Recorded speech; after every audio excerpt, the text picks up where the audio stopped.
राज्य में धान खरीदी के काम तेज गति से जारी है। राज्य सरकार हा बचे हुए धान खरीदी के लक्ष्य ला पूरा करे बर 4 फरवरी तक के खरीदी की सीमा बढ़ा दे है। हालांकि कांग्रेस डहार ने धान खरीदी के समय सीमा ला 31 मार्च तक बढ़ाए की मांग करे गए है। इस बीच में खाद्य विभाग से मिले जानकारी के मुताबिक अब तक के धान खरीदी में 142 लाख मीट्रिक टन धान के समर्थन मूल्य में खरीदी हो चुके हैं। किसान मन ला 29,318 करोड़ रुपए से ज्यादा के भुगतान घलो करे जा चुके हैं। 24,51,028 किसान मन से 31 जनवरी तक की स्थिति में 142,23,702 मीट्रिक टन धान के खरीदी अब तक के जम्मू खरीदी केंद्र में हो चुके हैं।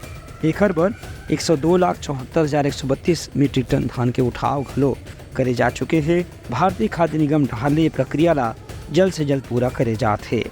ब्यूरो रिपोर्ट, उतलंघन न्यूज़।